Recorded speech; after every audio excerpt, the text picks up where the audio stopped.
All right, we're back. Had a little mishap. Wi-Fi issues. So as you see, Gray is back with us on our lives. I was solo last week. Back by popular demand.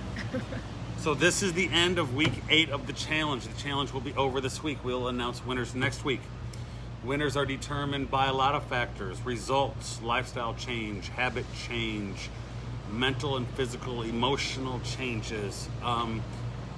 It's not just a weight loss journey, right? What did you learn? Did you implement it? And can you continue to do it, right? So we'll have the winners next week. Winners involve t-shirts, free next challenges, all that kind of stuff, right? But one thing we want to do with this challenge is to make sure that you guys learn tips. That it's not just not an 8-week challenge and then it's over. What did you learn? Gray put up a post today talking about, everyday habits that you can do, everyday changes, tips, things you can do with your environment. Yeah. What are the ways for you to continue doing this? And what is your routine, your daily routine? So I'm going to have her kind of talk about that post, and we're going to talk about how you can implement that post and how you can kind of have a checklist. Yeah. Right? Yeah. So like what we were saying before we were cut off earlier is that this summer was hectic compared to last summer, and that like we didn't have anything to do last year. Like summer, if we did anything last year, it was maybe we went to the beach for a weekend with friends or family, or like we went to the lake. We stayed close to home if we did anything at all. So this summer, honestly, from about April until the end of the year, it's going to be hectic because we've got football season coming back, family vacations are coming back, you're allowed to travel, especially out of the country now. So losing your routine is very easy and getting it back is very hard. So you have to make sure that you have, like we talk about, those non-negotiables in place no matter where you are. So what I posted, and I'll just read it because I think I can't remember it all word for word. What's important to have, first and foremost, I always think sleep is the most important to have in your routine, because lack of sleep is going to determine heavily how you feel. Same with good sleep.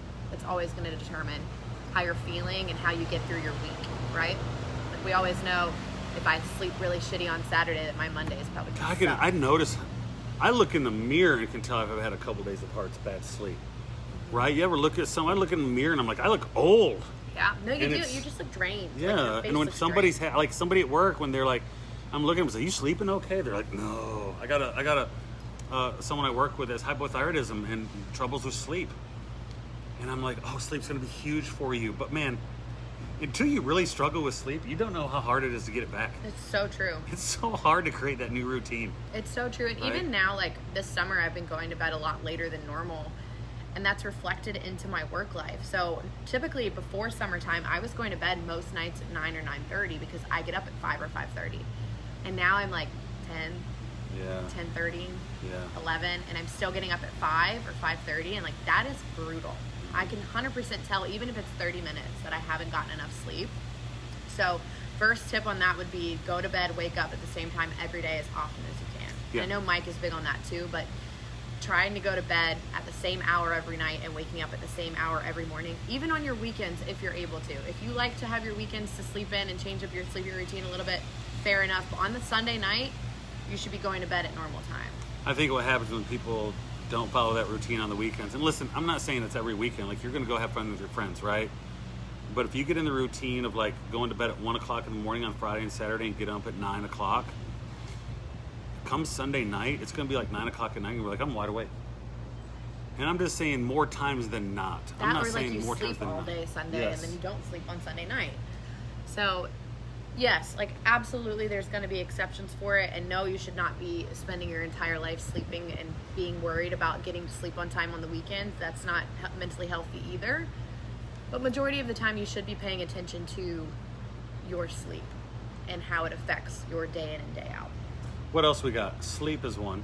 The next one I put is getting up with your first alarm and having a morning routine that's beneficial.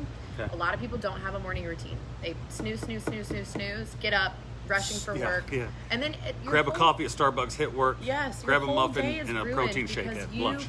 You wanted to sleep for 10 extra minutes. Yeah. And I understand, again, you're going to need that 10 extra minutes sometimes, but the majority of your time, you should give yourself an extra 10 minutes to really just collect your thoughts for the day. Even if you sit outside in your car for 10 minutes before work and you almost meditate or you listen to a podcast, have a morning routine that's going to set you up for success throughout the day.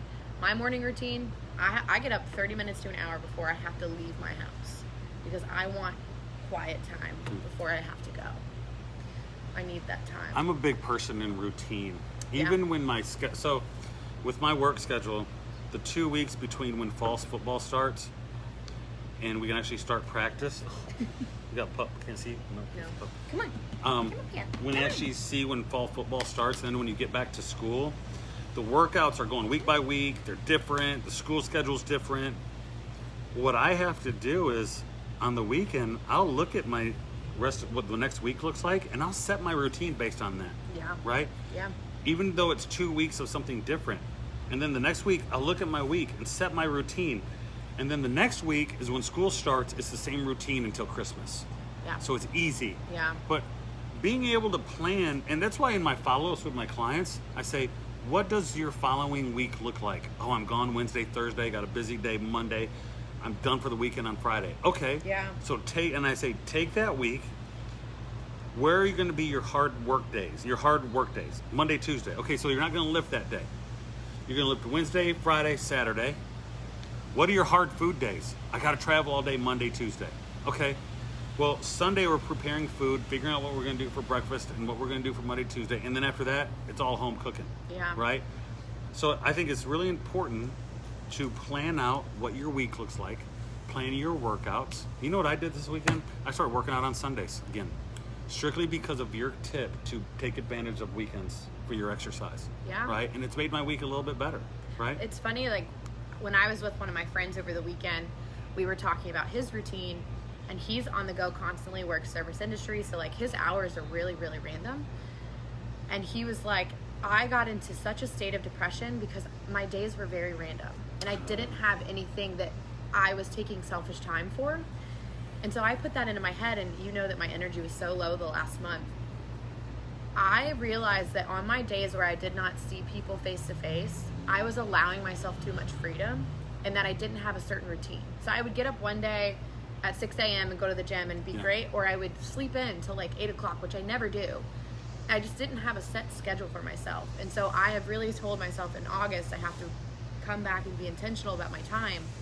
I still need to wake up at 6 a.m. Even if I don't even get out of bed and I scroll on Instagram for an hour, fine. I need to be up at 6 a.m. I need to work till my normal work time, which is like 11. Lunch, go to the gym. I need to keep that same routine every day because I feel productive doing that. And that is what keeps me going back to that routine. So we have sleep. Mm-hmm. Priority number one. Mike will tell you that. Yep. Creating a routine is number two. In the morning, yep. In the morning routine. What's three? This is a big one that can kind of be give or take, but I think it helps a lot, is if you try to do your household chores and shopping on the same days every week. So I know on Mondays I have to go to the grocery store and I have to schedule that in like an appointment because grocery store shopping is important. If I don't get it done, we're eating out. Yeah, I'm the same. I've never really thought about that. I've never really thought about doing your chores and your shopping on the same day. I try to, yeah. Because you know what's hard is you ever run out of something that you need for the week on a Wednesday? Sucks. And Because I don't want to go to the store. No. Yeah, so I try to do my shopping every Monday, and my household chores are normally every Wednesday. This week it's backwards because I don't work tomorrow, so I'm doing household chores tomorrow. But I never thought about that. it's very helpful. Having all your grocery shopping done on the same day for the whole week. Yeah, because then I know what we're eating the entire week. That's a really good idea. I never thought about that. Yeah, yeah. And your chores and your work. Yeah. So loud. What the heck? Yeah. You know what I like? So one thing I'm starting to do, and me and Gray just talked about it. Can I grab your calendar? Mm-hmm. She has a physical calendar. And I am going to get on the physical calendar to keep a calendar off my phone, to keep the phone out of my hand sometimes. Because I think I need to keep the phone out of my hand more often. Listen, I think we all know social media can be awful. Yeah, for that's some on my people, list. right? Yeah. Okay, do it. Go. Well, I was just we can go ahead to that one. It Go. doesn't matter the order. But that's a good one, is setting strict downtime hours is a big one for me too, because I'll scroll for hours. I did it on Monday when I got home from the beach and I was so tired. Dog videos. For 4 hours, Josh had like Great. 40 in his inbox. Grace said, and before you know it, I'm like crying. I'm watching, there's a show called Dogs on Netflix. She's sending me one about disabled people with dogs and people loving dogs. And before you know it, I'm sitting on the couch, We're I'm both depressed. crying. Yeah. Because if there's anything that gets me, it's a dog. Same. Oh, I love my dog so much. Yeah. Like, it's unhealthy No, like you how feel much it. I love my dog. There's that study or whatever that says that humans want to strangle animals or like squish them so hard because we love them so much. Yeah. There's like a reason for it, and I don't remember what it is, but you want to hurt something because you love it so much. But you never would. But social media can be, schedule that downtime. I have to schedule that downtime. I have strict work hours. Like I have strict phone hours. You know what I noticed about you? You're not a responder after about 8:15. That's it. What's your cutoff time? Normally like 7:30 unless it's urgent. Because by the time it's 7:30, like I'm normally starting dinner around 7, finishing dinner around 7:30, like cook wise. So I'll text back and forth if I'm cooking. Mm-hmm. But once we sit down for dinner, like I don't touch my phone. I'll text her just because I need to say something or get something out or a reminder. But I never expect a response back from you after 8 o'clock. 6 a.m. And you know what's awesome? That's a boundary she set. And I respect it because I'm like, okay, I'm going to text her something. I gotta send it to her because I'll forget tomorrow. It's about something. But I only text it to her so she has it as her information so she can look at it next day. Like if it's urgent, I'll respond. But you have inadvertently set that boundary, and I respect it. I like it because part of me's I'm jealous, right? I wish I had those boundaries. Put it on Do Not Disturb. Social. That way you don't even get it. Social media boundaries. Okay, go to the next one. This is fun. Next one I have on there is determine your best time for exercise. So, I mean, a lot of you already have that habit in motion, but for people that don't know, morning, afternoon, or night, when's your best time, and do it at that same time or right at that same time every single day. So it's helpful for me too because I again got in that habit of like Monday I'm working out at 6 a.m. and then Tuesday it's 11 and Wednesday it's 7 and Thursday it's 11 and it just doesn't do me much good to do it that way. I like the same times. That's why I like to have the same time workouts. I can't work out in the afternoon. I have too much on my mind, too much going on. Yeah, normally same, but Tuesday, Thursday I work from 6 until But you about schedule 11. that, so you know going ahead of time that you're going into Tuesday. Yeah. On Monday night, you know you're going to get this meal, then you're going to get a workout time, then your post-workout meal, then 2 more meals. Yeah. See, that's not how my brain works. My brain works around meals. So I know when breakfast is, lunch is. That's how mine is. Yeah, mine is Post-workout 2 breakfasts, is. 2 lunches, 1 dinner. Yeah, I do 2 meals. Workout.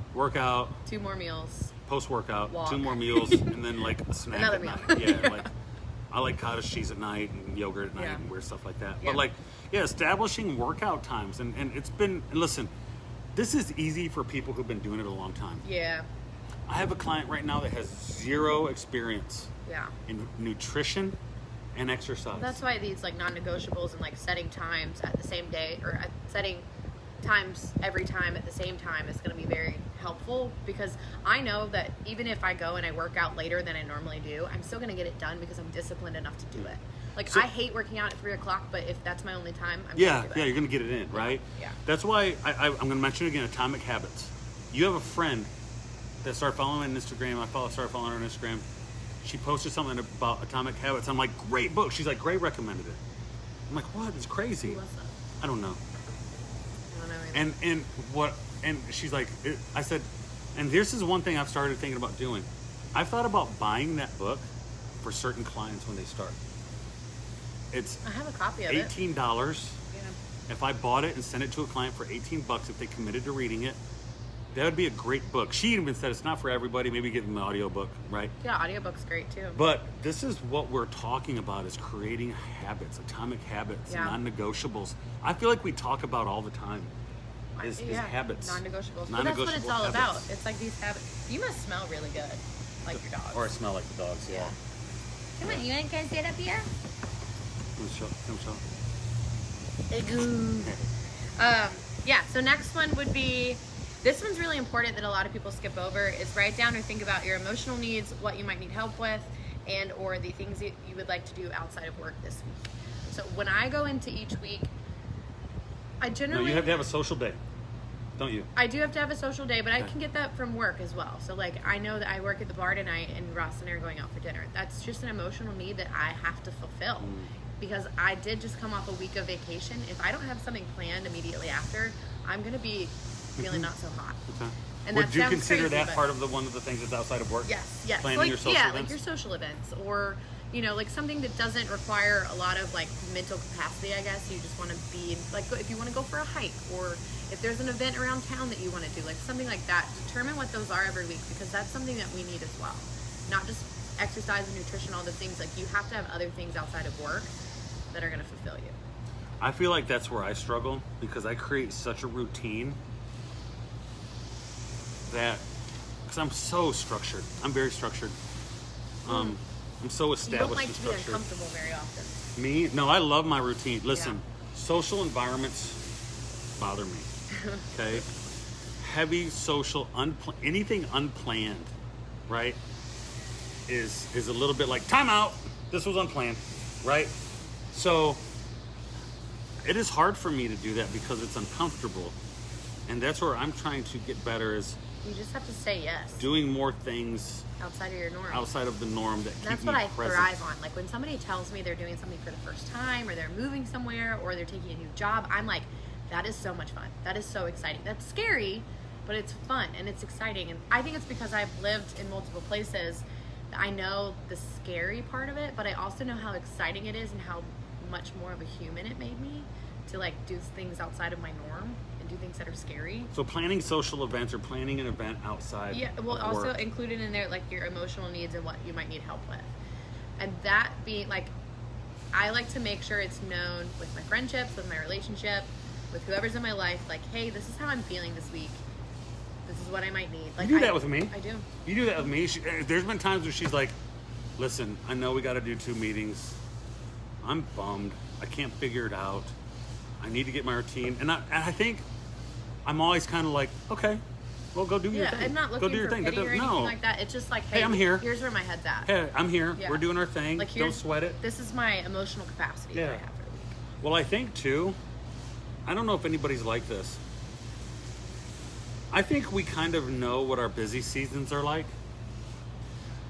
When I was in college, after every final exam was over, I'd get sick for like 3 days. Yeah? Yeah, like I'd drive and drive and drive and drive. Yeah. We get done and Not boom, sleep down at for all, 3 then days. you Yeah, crash. and Yeah. you crash for 3 days. You don't feel good. Yeah.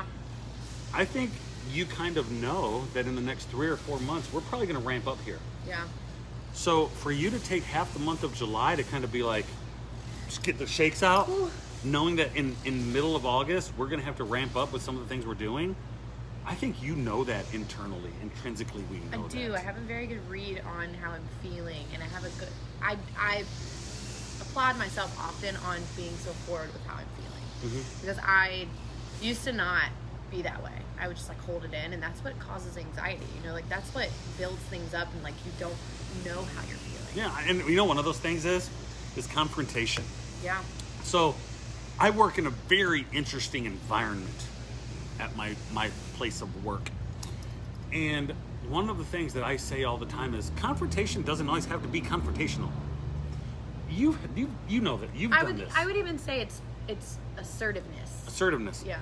And listen, there's a lot of times when 2 people disagree on something that there's more they agree on than disagree, and getting in a room and getting uncomfortable to discuss it can be a positive thing. Yeah, very. That doesn't bother me unless somebody has malice Well, there's ignorance. or there's like, malice on one yeah. side. If somebody's really Yeah. trying to meet with you for a purpose of malice, yeah, that's not cool. But if 2 people really want to get together because they're uncomfortable about something and they want to come to the end, listen, some of my best friends when I was a teenager were guys that I fought. I got in physical fistfights with kids when I was 13, 14, 15, and we were best friends forever. Yeah. Right? And I think confrontation and discussion within your relationships is important. Very important. To be able to manage those things. Very well. Right? Again, it comes back to your emotional needs, and like we all process differently. So, and this is a big thing as to why I've discussed like my Enneagrams with my clients, is because we're all going to handle like a big situation happens. I'm going to handle it much differently than a client would. It may not feel like a big deal to me, but it could be a big deal to a client. So I have to be understanding as to why they would react the way that they do. I had a coach. One of my favorite coaches at school, she's in her early 70s, and she's our cheer coach. And listen, she's been the coach for about 2 months now. I've learned more from her. You want to know why I've learned more from her? She'll look me dead in the eye and tell me the truth. And I'm like, wow, that's honorable. I respect that. Yeah. She'd look me dead in the eye and say, well, Josh, sometimes you just say what comes to your mind sometimes and it ain't right. Yeah. I'm like, yeah, I do. Or Josh, you're too lenient. But you let too many things go. It's not That's malicious. just who you are. Like, no, I think she doesn't mean it that way. This is a whole different conversation, Yeah. but be willing to accept criticism, because criticism makes you better. You have to be willing to understand it and understand why that somebody criticized you. I've heard people say it's correction, not criticism. Correct. Right? It's correction, not criticism. And I think there comes with a certain level of respect. I'll take correction from some people that I respect. I struggle with correction with somebody I don't respect. Well, Right. I think there's a difference there too, because if somebody's criticizing you for a dumb reason, like, I don't like your tattoos. Like, Yeah. All right, cool. Fuck Hey, off. I was at the pool. True story. I was at the pool with my kid. And I forget about the tattoos because I've had them forever. Mm-hmm. Right? Like, you kind of forget your eyes are, Whatever. what are they? Green. Green? Mm-hmm. Hazel? Green? Sure. Green? I I don't change know. colors. I look, yeah. They're green. Sometimes you forget your eyes are green. Yeah. And someone compliments on your eyes, you're like, oh, I have green eyes. Mm-hmm. So I'm at the pool a couple days ago, throwing my kid up in the air. And when I put my arms up over my head from behind, I look scary. And this woman behind me mumbles to her boyfriend, ew, these tattoos are too much. And I heard it and I laughed. It literally made me laugh that somebody would say that. Because you don't care. And I just laughed. It just kind of made me chuckle. Ew, those tattoos are too much. I kind of agree. It's a little over the top. But anyway, I don't even know why we got on this subject. I was going to say it too. Like, understand that some people's criticism comes from insecurity. But yeah, we're so off topic. Yeah, but it's we fine. get excited. It's fine. Last one I have on there, I think it's the last one. Yeah, get outside as often as possible. But that's just a good thing for mental health, for physical health, for your vitamin D, especially fighting the virus right now. The sun. I think, we talked about this, I think it was 2 weeks ago, just how important it is to get outside for a daily walk and be in sunshine. Like, I kid you not, if you do nothing else throughout your entire day, if you get outside for 15 minutes, you will feel infinitely better, and it's because of an instinctual thing that we have, being connected to the earth. I tell clients all the time, get outside, bro. Get outside. Go for a walk. Go outside and play with your kids. Do something outside. Did I tell you we started Yellowstone last night, that show? Yellowstone? I don't think so. It's really good, but there was a part in there where this guy was from the city, and he was overlooking the mountains in Montana, and he was like, my skin is literally tingling looking at this. And the guy came up to him and was like, it's because this is like, it's an instinctual thing. Like, you were meant to be in a place like this. Like, this comes from instinct, from your ancestors. Yeah. And it's true. Like, we live by the sun and the moon, so we just forget it sometimes. So if you can do these routines, sleep. That's number one. Yeah. Create a routine. Yeah. And go slow. You don't have to add 7 things in at once. I tell people that too all the time, clients. I'm like, listen, I'm not trying to make massive changes. You could have just improved your sleep and started eating breakfast. That's what I was going to say. The biggest thing that I would encourage is sleep in sunshine. Yeah. Get to sleep at a reasonable hour and get outside for 15 minutes. Like, start really, really small. No, and that's okay. And if you're getting sunshine, you're scheduling your exercise, regardless of where you are within your level, right? Getting your sleep. Yeah. Doing something enjoyable outside of work and your routine. I got to do that. That's my thing. I'm going to make you do it. Come to Craft and Craft Do tonight. something. See, social environment gives me anxiety. It's huge. And I think if that's what you can learn, to sleep, create a routine, get your exercise, get outside in the sun. And the very, very, very last one I will tell people is eat real foods. Yeah. Quality foods. Yeah. Right? Majority of the time. Majority of the time, try to make a choice to eat real foods. That's Cook not like your foods 60-40. as much That's as like you can. 80-20. Cook your foods as much as you can cook your foods and prepare them. Listen, Instapot is the bomb. I love my Instapot. My air fryer. Your air fryer, like things like that, Balkan food. Easy. You can do steam bag vegetables and put them in the microwave. Easy. So we're going to start talking about our next challenge. We're going to start letting everybody know who won this challenge. The next challenge is going to be 8 weeks. We're going to be about a month away. We're going to keep this group open. We're also going to drop this video into the free group because I think people like this in the free this is a good group. one. Yeah, I felt good. Contact us for questions, concerns. Guys, we are not... I want to create an environment and help you create an environment that you can stick to over time. And we're here to help you do that. Mike is an unbelievable resource if you've not used Mike within your resource. And we will go from there. So we'll announce the winners next week. We'll see you in a week. New challenge coming up with some new blog coming out. Yeah, Yep. we got lots of stuff coming. Yep. So We'll be buckle talking up. soon. Bye. Bye.